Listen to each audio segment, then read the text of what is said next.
Well, hi there, and welcome to our inaugural Pawsome Pawcast. And what a great way to get started other than have on the man, the myth, the legend, Jackson Galaxy, star of Animal Planets, my cat from hell. And you do a lot of things, don't you? You have all sorts of stuff going on. You have your own website where you sell your holistic solutions. You have some cat products, and this is actually your second book.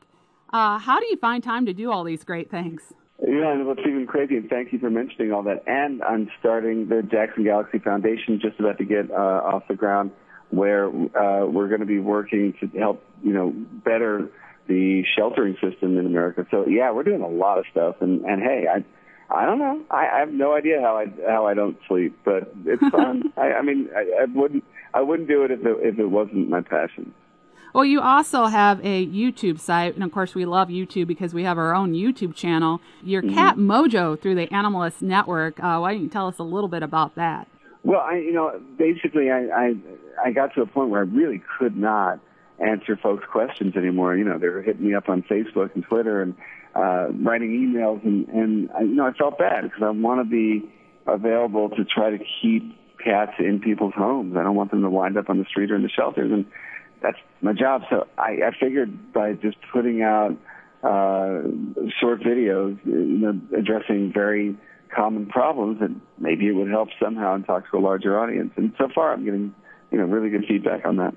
Now, one of the things we've heard you talk about on your show and even on your YouTube channel is Catification. And of course, your new book is Catification, Designing a Happy and Stylish Home for Your Cat and You. What is the raw cat, and how do you address the raw cat while trying to catify your house? Well, the raw cat is that cat who wakes up every morning and tens of thousands, hundreds of thousands of years of evolution say, I must get up and hunt and catch and kill and eat, and that's it. And then they get up and they sit on the couch and they eat a bowl of food that's been sitting there for a couple of days, and they sit on the couch some more and look out the window. They're missing out on the thing that they're on this planet to do in the first place. So by providing them with an environment that caters to that cat, we make for a healthier cat, both behaviorally and physically. So what is Cat Mojo? From my understanding of it, it's kind of their chi, their essence. And how do you build up a cat's mojo through catifying your household?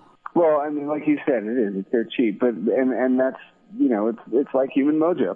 What is it that makes you, like, if you're strutting down the street, if you're sitting there with your shoulders thrown back and you're standing up tall, what makes that happen for you? Well, my question is what makes that happen for all cats?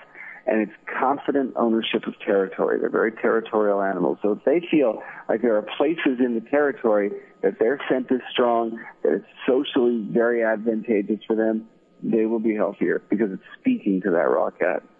Well, it's my understanding that if you have multiple cats, you kind of have to give them a chance to have their own place to be. And you also want to give them kind of an escape route in case there's a little tension there.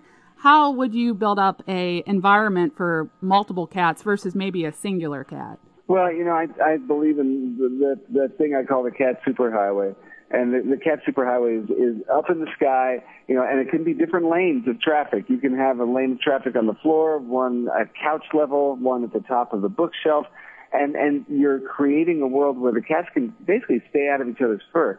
They can claim different spots, walk across the room in a certain way where they don't have to, if they don't want to, come across other animals. And that's just really important for cats. They want to stake out their own terrain. And by, giving them access to the vertical world, it's like you're popping the top on your home. You're giving them that much more perceived volume of space. And, hey, that's what we want.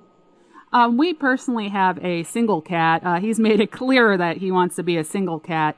But when we try to catify our household, he doesn't really seem interested. How do you look at your cat and kind of figure out what does he like? Because he's definitely more of a bush dweller type cat. He keeps it pretty low. Well, there you go. You just figured it out. You did it. And that's all I'm asking folks to do. And that's the tools I'm trying to give you in the first part of Catification is, who is your cat? Where do they find mojo? Your cat, you just identified him as a bush dweller. Well, then maybe that cat superhighway is not, maybe it's more of a cat subway system. Maybe there is access points around the room that just cater to his particular mojo point in the world. That's all I'm saying. Like, I don't think that there's a one-size-fits-all for cats, for sure. And for your cat, every time he walks into a room, just take note of where he's looking. You know, is he looking up, down? Is he exploring things at a certain level? And then just start catering to that level. We work with a lot of shelters, and the shelters that we work for are open-air shelters where there's multiple cats. One of the shelters we work with at any given moment could have 60 cats, all free-ranging. How would you catify an environment like that there would be multiple escape routes and stuff for those cats? Same way as you would in a home. It's about shelving. It's about making sure that they can make that loop of the cat superhighway and have off ramps and on ramps. You know, make sure that there's multiple escape routes, like you're saying. Also, in a shelter like the ones that you've been working in, the mistake that they make pretty consistently is that, you know, we kind of want to hide the litter boxes from the potential adopters, almost to trick them, like say, oh no, you know. It's not a very visible thing, but what we do then is by taking it away from the middle of the room, you're encouraging attack. One of the places that you know, ambush happens the most is in a litter box. So definitely take them out from the wall so they have more escape routes, and also take the lids off them for sure. And that's a start. Well, that's a very good point, and we'll pass that on to one of our local shelters here. Thank you very much for your time, and of course, My Cat from Hell on Animal Planet. There's a new episode this Saturday, so we encourage you to check it out. Thank you very much for joining us, Jackson, and good luck with all your endeavors. Thank you very much for having me. Thank you.